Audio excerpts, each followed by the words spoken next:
Hello students, मैं हूं कुमार गौरव और गैलेक्सी के ऑनलाइन प्लेटफॉर्म पर आप सभी लोगों का बहुत बहुत स्वागत है।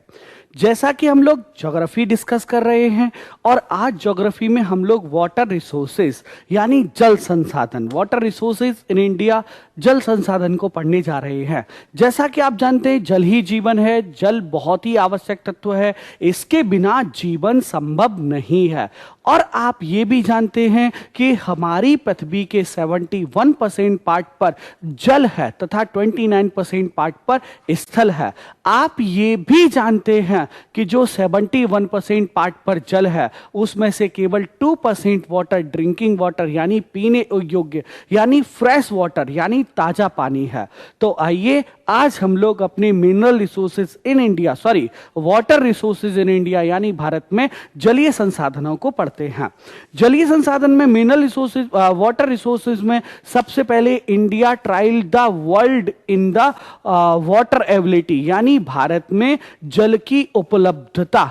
तो देखिएगा 132 rank in the water ability जो है 132वीं रैंक है। भारत की जल उपलब्धता इंडेक्स में रैंक इन वाटर एबिलिटी, जल उपलब्धता में हमारा देश 132वें स्थान पर आता है। और इसके बाद 122वें स्थान पर आता है वाटर क्वालिटी। वाटर क्वालिटी मतलब वो जो जल की गुणवत्ता है, उस मामले में हम पूरी दुनिया में 122वें नंबर पर आते हैं। जबकि हमारे देश में पूरी दुनिया की लगभग 17.5% आबादी रहती है और इसमें से 4% शेयर ऑफ वाटर रिसोर्सेज, जल संसाधनों का 4% हिस्सा केवल हमारे पास है। जबकि 2.4% share of global land area, जबकि पूरी दुनिया का 2.4% हिस्सा भारत में है, उसमें से केवल 4% वाटर रिसोर्सेज हमारे पास हैं। पहली चीज फर्स्ट ऑफ ऑल मैं आपको बता दूं, पहली चीज 132वें नंबर पे हैं हम जल की उपलब्धता के आधार पर और 122वें नंबर पे हम लोग वाटर की क्वालिटी के आधार पर। देखिए, वाटर रिसोर्सेज किसी भी देश में वाटर रिसोर्सेज जो होते हैं दो तरह के होते हैं। एक तो सरफेस वाटर रिसोर्स, धरातलीय जल संसाधन, और दूसरा होता है ग्राउंड वाटर रिसोर्स, भूमि जल संसाधन। भूमि जल संसाधन, धरातलीय जल संसाधन, अंडरग्राउंड मतलब जमीन से अंदर, और जो सरफेस पर वाटर है उसकी बात की गई है। हम लोग सबसे पहले सरफेस वाटर रिसोर्सेज यानी धरातलीय जल संसाधन को डिस्कस करते हैं। देखिएगा, धरातलीय जल संसाधन की बात करें तो 70% यानी हमारे देश में जितना वाटर रिसोर्स है, जितना जल संसाधन है, जितना वाटर रिसोर्स है, जितना जल संसाधन है, उसका 70% सतही यानी वाटर, सरफेस वाटर रिसोर्स है। हमारे देश में भारत के उपयोग योग्य जल 70% सतही जल संसाधन है, यानी 70% of India's usable water is surface water resource. 70% जो है वो यूजेबल वाटर यानी प्रयोग वाला वाटर हमारे देश में है। और ये वाला पानी जो है वो हमें नदियों, झीलों और तालाबों से प्राप्त होता है। नदियों, झीलों और तालाबों से प्राप्त होता है और इसमें भी नदियों का बहुत बड़ा योगदान है। जल संसाधन के लिए नदी सबसे महत्वपूर्ण है। भारत में नदियों का बहुत बड़ा योगदान है और आप इस बात को समझते हैं कि भारत की नदियों को दो भागों में बांटा गया, एक तो हिमालयन रिवर और दूसरी पेनासुलर रिवर्स। मैं आपको फिर से एक बार थोड़ा सा समझा दूं, आज हम लोग वाटर रिसोर्सेज, जल संसाधन को पढ़ रहे हैं, जल ही जीवन है और भारत में वाटर रिसोर्सेज को पढ़ रहे हैं। तो इसमें सबसे पहली रिपोर्ट मैंने आपको लिखाई है कि भारत जल संसाधन के मामले में 132वें नंबर पे आता है उपलब्धता के मामले में और 122वें नंबर पे आता है वाटर की क्वालिटी के मामले में। नेक्स्ट वन हम लोग देख रहे थे कि जल संसाधन को दो पार्ट में डिवाइड किया जाता है। पहला सरफेस वाटर यानी जल सतही या धरातलीय जल है। दूसरा ग्राउंड वाटर यानी भूमि के अंदर जो जल है वो संसाधन है, वो है। अच्छा, आइए अब देखते हैं धरातलीय जल संसाधन। तो देखिए, जितना भारत के उपयोग के लिए जल चाहिए उसका 70% जो है वो सतही जल से प्राप्त होता है। नदियों, झीलों और तालाबों यहां से जो है ये इसके प्रमुख स्रोत है। These are the source of surface water resources. और जल संसाधन के लिए नदियां सबसे इंपॉर्टेंट हैं। और हमारे देश में नदियों को दो पार्ट में बांटा गया है, हिमालयी नदियां और प्रायद्वीपीय नदियां। और हिमालयी नदियां और प्रायद्वीपीय नदियां, इन दोनों में अंतर क्या है? तो देखिए सर, बहुत ही औसम क्वेश्चन है। वाटर रिसोर्सेस की बात करें और भारत में नदी की बात ना हो तो ये बेकार है। आइए थोड़ा सा डिस्कस करते हैं। सबसे पहले जो उत्तर भारत यानी जो हिमालय की नदियां हैं, जो नॉर्थ इंडियन रिवर्स हैं, वो क्या हैं? 12 मासी मतलब पैरा एनुअल हैं। पैरा एनुअल मतलब जिनमें पूरे वर्ष भर पानी बना रहता हो। हिमालय से निकलती हैं, हिमालय पर खूब सारा बर्फ जमा हुआ है और ये बर्फ पूरे साल भर पिघलता रहता है और यही हमें नदियों में प्राप्त होता है। यही हमें नदियों में प्राप्त होता है। ये 12 मासी नदियां हैं। दूसरी चीज, जो साउथ इंडियन रिवर्स हैं वो मौसमी नदियां, सीजनल रिवर्स हैं। यानी जब बारिश का समय होता है तब इन नदियों में बाढ़ की स्थिति होती है और जब गर्मी का मौसम होता है तो ये नदियां सूख जाती हैं। यानी ये मौसमी नदियां हैं। इनका जो नेचर है ये पूर्वव्रत नेचर है और इनका नेचर जो है वो पूर्वव्रत नहीं है। इनका जो नेचर है वो पूर्वव्रत नहीं है। जो नॉर्थ इंडियन रिवर्स हैं, जो हिमालयी नदियां हैं, ये बहुत बड़े जल तंत्र को ये बहुत बड़े जल तंत्र वाटर सिस्टम को रखती हैं। जैसे गंगा रिवर सिस्टम, जैसे ब्रह्मपुत्रा रिवर सिस्टम, जैसे गंगा रिवर सिस्टम हो गया, ब्रह्मपुत्र रिवर सिस्टम हो गया, सिंधु रिवर सिस्टम हो गया, बहुत बड़े तंत्र को रखती हैं। जबकि ये वाली जो नदियां हैं, इनका एक जो है वो इनका जो तंत्र है वो बहुत छोटा होता है। जैसे महानदी है, आप देखिएगा छत्तीसगढ़ और झारखंड, महानदी जो है वो आपके छत्तीसगढ़ और उड़ीसा राज्य में बहती है। जबकि आप गंगा जी को देखिए, गंगा उत्तराखंड में है, उत्तर प्रदेश में है, उसके बाद बिहार में है, झारखंड में है, वेस्ट बंगाल में है। पूरा नॉर्थ इंडिया गंगा नदी तंत्र जो है वो कवर करता है। फिर उसके बाद विस्तृत बाढ़ मैदान है, वाइड फ्लड प्लेन मैदान, बहुत बड़े लेवल में ये बाढ़ को भी लाती हैं। जैसे कोसी नदी है, दामोदर नदी है, या जैसे ब्रह्मपुत्र नदी की वजह से असम में बाढ़ आता है तो इनका एक बड़ा बाढ़ क्षेत्र है और इनका प्रभाव क्षेत्र बड़ा नहीं होता है, इसीलिए इनका बाढ़ क्षेत्र भी क्या होता है? छोटा होता है। हम लोग बात करें विशाल तलछट, यानी इनमें जो सेडिमेंट होता है वो बहुत ज्यादा होता है। एक तरह से इनमें जो तलछट होता है वो बहुत ज्यादा होता है, जबकि यहां जो होती हैं वो नीचे कठोर चट्टानें पाई जाती हैं। इनमें नीचे कठोर चट्टान होती है, यहां क्या होता है? यहां जो है वो एक तरह से कह सकते हैं बहुत जो है कोमल चट्टानें होती हैं। फिर ये वाली जो है वो मिड रिंग होती हैं, जबकि ये वाली जो है नदी मार्ग में कोई स्थानांतरण नहीं होता है। जैसे बेटा मिड रिंग में मैं आपको बताऊं, कोसी नदी अपना जलमार्ग बदलने के लिए विश्व विख्यात है। कोसी नदी पूरी दुनिया में सबसे ज्यादा जलमार्ग बदलने के लिए फेमस है। जबकि दूसरी तरफ फ्लड प्रोनी मतलब बाढ़ प्रवणता इनकी बहुत ज्यादा है और इनकी क्या है? निम्न बाढ़ प्रवणता है, यानी इनमें बाढ़ जो है वो कम आती है।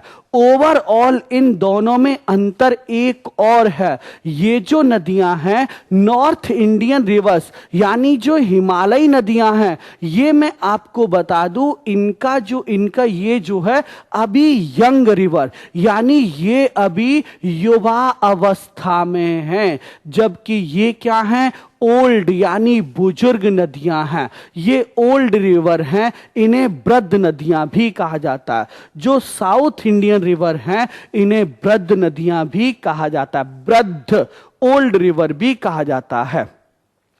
जबकि दूसरी बात करें, हिमालयन रिवर्स जो हैं वो क्या करती हैं, वो डेल्टा बनाती हैं। कुछ इस तरह से सागर में मिलने से पहले कुछ इस तरह की शेप बनाती हैं जिसे हम डेल्टा कहते हैं। जबकि प्रायद्वीपीय नदी पेनिनसुलर रिवर्स जो हैं वो मैं आपको बताऊं वो क्या करती हैं, एक एस्चुरी टाइप बनाती हैं, वो एक एस्चुरी टाइप बनाती हैं इस तरह से। अच्छा, नेक्स्ट वन वाटर रिसोर्सेज की बात करें अगले, ये देखिएगा, ये मैप आपको बहुत अच्छे से समझना चाहिए और मुझे पूरा भरोसा है कि आप इसके बारे में पहले से नहीं जानते होंगे। जरा इस लाइन को बहुत ध्यान से देखिएगा जो मैंने रेड कलर की है।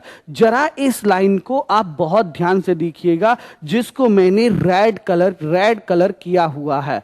ये जो आप लाइन देख रहे हैं ना, इसे भारत में ग्रेट वाटर डिवाइड, इसे हमारे देश में ग्रेट वाटर डिवाइड यानी ग्रेट वाटर डिवाइडर यानी राष्ट्रीय जल विभाजक कहा जाता है।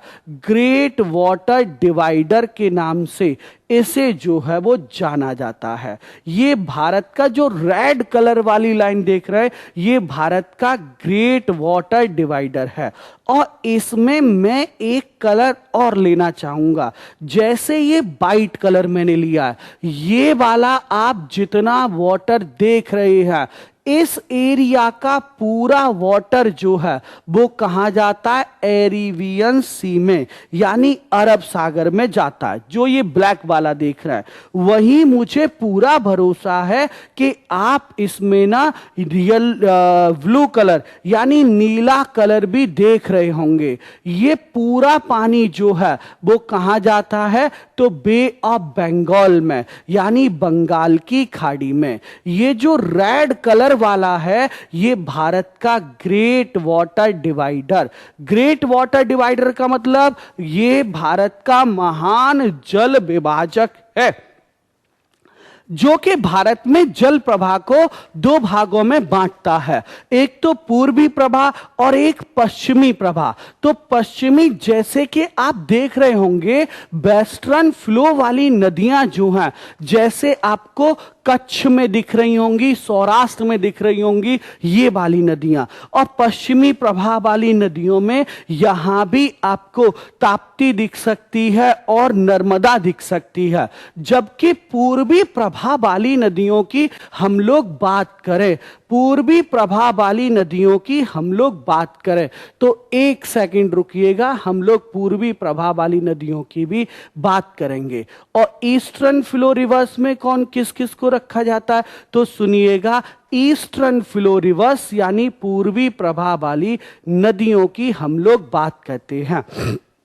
देखिए, पूर्वी प्रवाह वाली महानदी पेन्नार नदी और उसके बाद यहां कन्याकुमारी और पेन्नार के बीच ये सारी नदियां, ये पश्चिमी प्रवाह है और ये पूर्वी प्रवाह है, ये वेस्टर्न वाला है, ये ईस्टर्न वाला है। आप प्लीज इसे याद रखेंगे, मुझे ऐसा पूरा भरोसा है, मुझे ऐसा पूरा क्या है, भरोसा है। एक सेकंड, ये ऐसे और फिर ये ऐसे, बस ये जो रेड कलर से आप देख रहे हैं ये ग्रेट वाटर डिवाइडर है, ये राष्ट्रीय जल विभाजक है जो कि हमारे देश के जल को इस तरह से ये और ये दो भागों में बांटता है। ये पूर्वी प्रवाह और ये जो है वो पश्चिमी प्रवाह, वेस्टर्न फ्लो। ये वेस्टर्न फ्लो है और वो ईस्टर्न फ्लो है, ऐसा।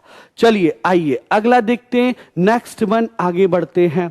अब देखिए, ये अभी तक जो हम पढ़ रहे थे वो हमारे देश में क्या था, वो हमारे देश में सरफेस वाटर रिसोर्स था। और भारत में सबसे बड़ा सरफेस वाटर रिसोर्स रिवर्स हैं, नदियां हैं। नदियों को दो भागों में बांटा गया है और नदियों के बारे में हमने विस्तार से चर्चा की थी। कब? जब हम लोगों ने पढ़ा था कौन सा टॉपिक, तो वो पढ़ा था इंडियन रिवर सिस्टम। 2 क्लास में खत्म किया था, पार्ट फर्स्ट और पार्ट सेकंड। आई होप कि आपने वो पहली क्लास देख रखी होगी। अब आइए हम लोग ग्राउंड वाटर की बात करते हैं। देखिए, ग्राउंड वाटर जो है यानी भूगत जल, या आप इसे भूमिगत जल भी कह सकते हैं, ये बहुत ही महत्वपूर्ण और बहुत ही आवश्यक है। ये ग्राउंड वाटर जोन, ये ग्राउंड वाटर जोन देखिएगा उत्तर भारत के मैदानी भागों में, नॉर्थ इंडियन, उत्तर भारत के मैदानी भागों में जो प्लेन्स हैं, नॉर्थ इंडिया के जो उत्तर भारत के मैदानी भाग हैं, उत्तर भारत के मैदान के अलावा पूर्व तटीय मैदान और पश्चिमी तटीय मैदान पर मिट्टी के नरम और मुलायम होने के कारण भूमिगत जल पाया जाता है। ये जो वाटर है देख रहे होंगे आप, किसी भी तरीके से बारिश का भी हो सकता है, नदी का भी हो सकता है, और ये पानी क्या करता है, जमीन के अंदर चला जाता है और यही पानी हमें जो है वो भूमिगत जल के रूप में प्राप्त होता है। इसके साथ साथ मैं आपको यह भी बता दूं कि हमारे नॉर्थ इंडिया की यानी उत्तर भारत की जो रॉक्स हैं, जो चट्टान हैं, वो कोमल हैं, तो पानी अंदर चला जाता है और भूमिगत जल जो है वो हमें प्राप्त होता है। लेकिन साउथ इंडिया, पठारी भारत यानी जो साउथ इंडिया, भारत में या तो भूमिगत जल नहीं पाया जाता है, और या पाया जाता है तो बहुत कम मात्रा में पाया जाता है, क्योंकि यहां की भूमि क्या है, पथरीली है, और ये पानी जो है वो जमीन के अंदर नहीं जा पाता है। प्रायद्वीपीय भारत के मैदान में जल पत्थरों की दरारों में प्रवेश कर जाता है, जिसके कारण कुछ मात्रा में पठारी भागों में भूमिगत जल पाया जाता है। देखिए, यहां एक बहुत बड़ी समस्या है, ये कौन सी, पानी वाली और भूमिगत जल वाली। और स्पेशली हम ज्यादा दूर न जाएं, हम सिर्फ अपने उत्तर प्रदेश के बुंदेलखंड को देखें तो बुंदेलखंड में पेयजल की एक बहुत बड़ी समस्या है, और इसके लिए Betwa link project, Ken Betwa link project बनाया जा रहा है। केन बेतवा लिंक प्रोजेक्ट बनाया जा रहा है। आगे आइए डिस्कस करते अगली चीजों को। तो देखिए सरफेस, अच्छा, उत्तर भारत के मैदानी भागों में बहुत ज्यादा कोई दिक्कत नहीं है, खूब भूमिगत जल पाया जाता है। लेकिन इंसान तो आप जानते ही हैं, अपने आप को तो आप जानते ही हैं, हमारी इच्छाएं कभी पूरी नहीं होती हैं, और हमने बड़े लेवल पे इरिगेशन, सिंचाई किया है, और सिंचाई के लिए भी हमने ट्यूबवेल और पंप यानी समरसेबल, उसका खूब प्रयोग किया है, जिसकी वजह से उत्तर भारत में भी अब भूमिगत जल की मात्रा, क्वांटिटी जो है वो क्या हो गई है, कम हो गई है। यूपी वेस्ट में 200 फीट तक भूमिगत जल जो है यानी ग्राउंड वाटर जो है वो उसका लेवल 200 फीट तक पहुंच गया। क्यों? क्योंकि ग्रीन रेवोल्यूशन के समय हमने ट्यूबवेल के द्वारा, हमने पंप के द्वारा क्या किया, बहुत ज्यादा मात्रा में जल का दुरुपयोग किया है। और पानी जो सिंचाई हमारे यहां होती है, 1 ड्रॉप सिंचाई होनी चाहिए, तो हमारे यहां ओपन इरिगेशन, खुली सिंचाई, ट्यूबवेल, समरसेबल, पंप चल रहा है और खेत में पानी जा रहा है। इससे क्या हो रहा है, हमारा जल बर्बाद हो रहा है, और जल ही जीवन है। हमें जल का संरक्षण जरूर करना चाहिए, वरना एक दिन हम पानी की एक बूंद के लिए तरस जाएंगे। हो सकता है हमारी जेब में बहुत सारे पैसे रखे हों, debit card and credit cards रखे हों, लेकिन गला सूखा होगा और एक बूंद पानी नहीं होगा। तो इसीलिए जल संरक्षण क्या है, बहुत ही आवश्यक है। हम लोग डिस्कस कर रहे थे पंजाब हरियाणा में हरित क्रांति वाले राज्यों में सिंचाई की आवश्यकता के कारण ट्यूबवेल हो गए, पंप सेट हो गए, पंप सेट को लगाकर भूमिगत जल का अत्यधिक दोहन हुआ है, जिसके कारण इन क्षेत्रों में भूमिगत जल का स्तर अत्यधिक नीचे चला गया है। पठारी भारत में भूमिगत जल बहुत कम पाया जाता है, क्योंकि यहां की भूमि पथरीली है, जिसके कारण मिट्टी यहां पानी सोख नहीं पाती है। लेकिन पठारी भारत में कुछ जगह चट्टानी दरारें पाई जाती हैं, जिसके कारण जो है वर्षा जल आसानी से प्रवेश कर जाता है और कहीं कहीं जो है वो थोड़ा भूमिगत जल प्राप्त हो जाता है। अच्छा, अब देखिए ग्राउंड वाटर यानी जो है भूमिगत जल जो है, सरफेस वाटर विड्रॉल्स और ग्राउंड वाटर विड्रॉल्स। जरा देखिएगा, सरफेस वाटर विड्रॉल में हम लोग 89% मतलब 89% हम एग्रीकल्चर में यूज करते हैं।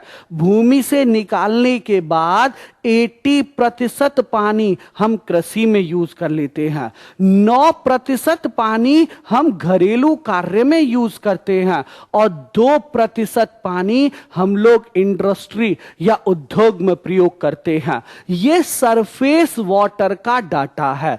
जबकि ग्राउंड वाटर बोले तो जो भूमिगत जल है, भूमिगत जल का 92% एग्रीकल्चर में यूज किया जाता है, 3% डोमेस्टिक यानी घरेलू कार्य में, नहाने धोने बर्तन इन सब के लिए, जबकि 5% इंडस्ट्री में यूज किया जाता है।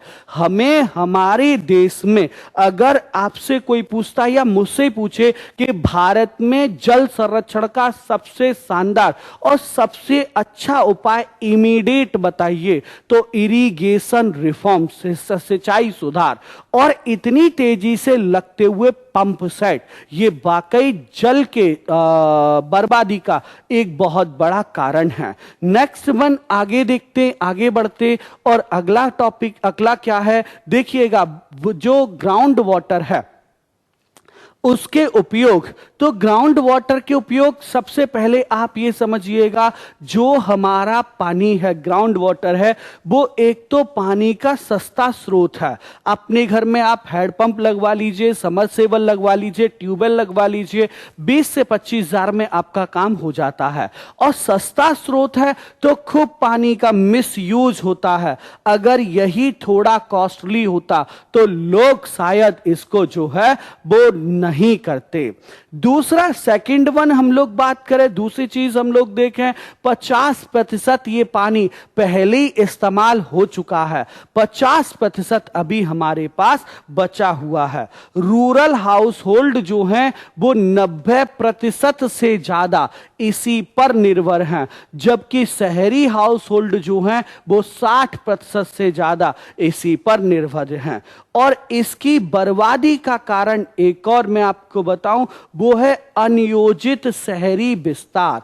अनियोजित शहरी विस्तार की वजह से लोग क्या करते हैं, अपने यहां कुछ इस तरह का पंपिंग बैल करते हैं और खूब सारा पानी जो है वो निकाल लेते हैं या बहुत सारे पानी का मिसयूज करते हैं। आप देखते होंगे आपके आस पड़ोस में भी लोग गाड़ियां धो रहे हैं, लोग सड़क को साफ कर रहे हैं, लोग पौधों को पानी लगा रहे हैं। हमें छोटी छोटी आदतें, मैं देखिए ये टॉपिक आपके साथ डिस्कस नहीं कर रहा हूं, मैं आपको एक छोटी सी आदत जो है वो बताना चाहता हूं। जैसे लोग ब्रश करते हैं और टैप यानी आपका जो पानी का स्रोत है वो ऑन रहता है और पानी बह रहा है, हम लोग ब्रश कर रहे हैं, लोग सेव करते हैं, सेव कर रहे हैं और टैब ऑन है, पानी चल रहा है।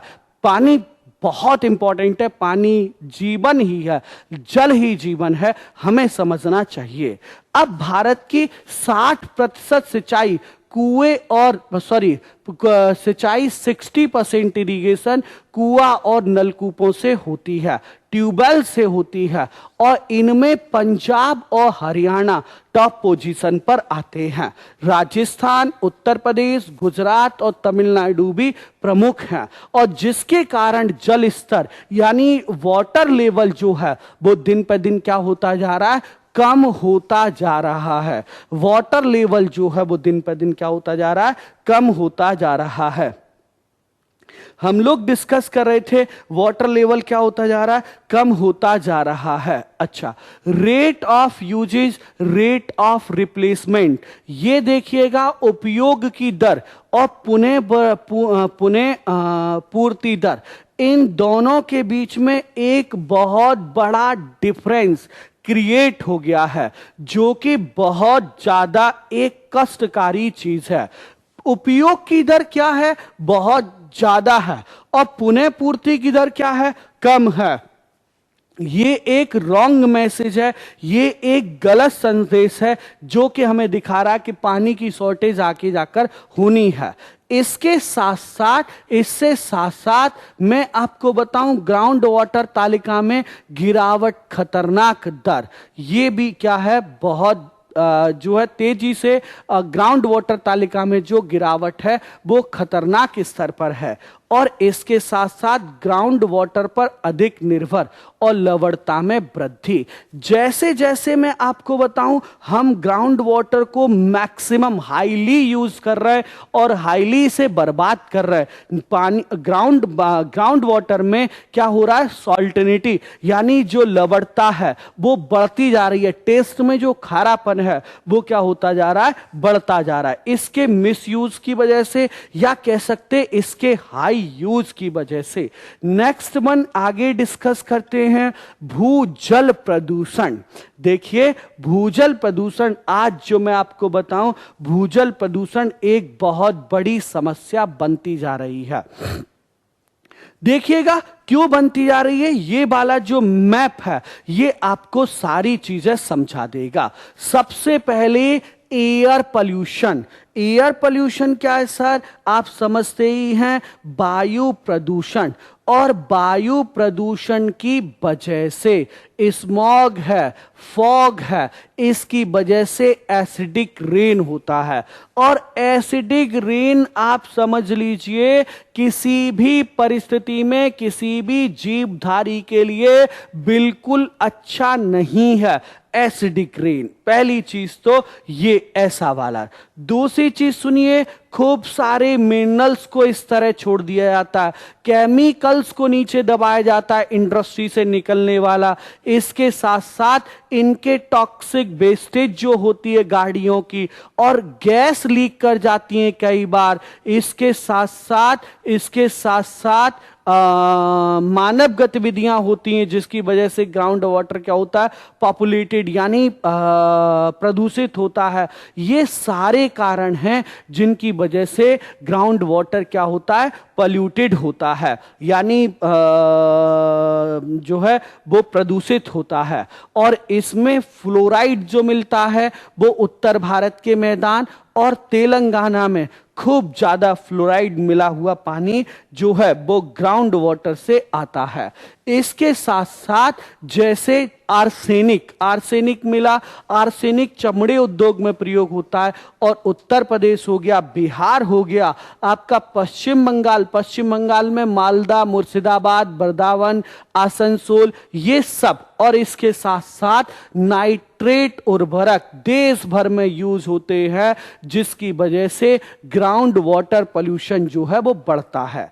गंगा जी का पानी देखिएगा आप, जब गंगा मां जो है वो उत्तराखंड में होती हैं, तब गंगा के पानी का आप देखेंगे एकदम अच्छी गुणवत्ता वाला पानी होता है। गंगा जल में बैक्टीरियोफ्रेज नामक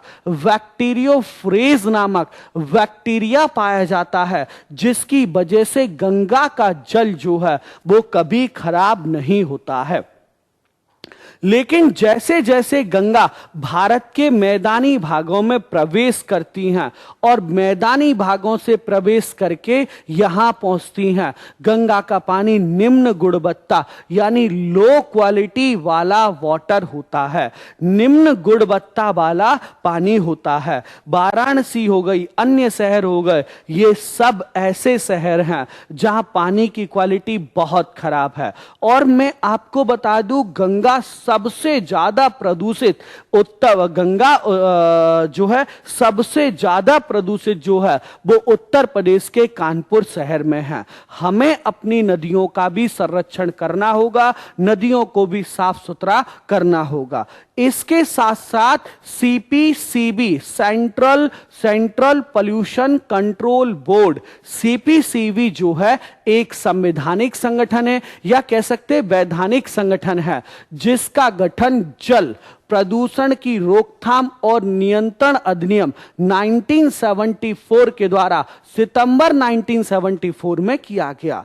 इसको वायु प्रदूषण की रोकथाम और नियंत्रण अधिनियम 1981 के तहत शक्तियां और कार्य सौंपे गए थे। इसे वायु प्रक्षेपण की नियंत्रण और नियंत्रण 1881 के कार्य जो है वो दिए गए हैं। यह एक क्षेत्र के गठन के रूप में कार्य करता है और पर्यावरण संरक्षण अधिनियम 1986 के प्रावधानों के अनुसार पर्यावरण और वन मंत्रालय को तकनीकी सेवाएं भी प्रदान करता है। अब देखिए, जल संरक्षण और प्रबंधन की बात करते हैं तो जल संरक्षण के लिए पहले तो कृत्रिम रिचार्ज, आर्टिफिशियल जो है वो रिचार्ज। देखिए, नेचुरल रिचार्ज में क्या होता है, बहुत सिंपल सी चीज है। नेचुरल रिचार्ज में क्या होता है कि आपकी बारिश हुई और पानी आपका नीचे पहुंच गया, ये नेचुरल रिचार्ज है। लेकिन आर्टिफिशियल रिचार्ज की बात करें तो इसके द्वारा वर्षा जल संरक्षण यंत्र लगाकर क्या किया जाता है, पानी का संरक्षण किया जाता है। और ये जो तकनीक है उसका प्रयोग आप देखेंगे ज्यादातर सरकारी इमारतों में किया जा रहा है। इसका प्रयोग मैक्सिमम सरकारी इमारतों में किया जा रहा है।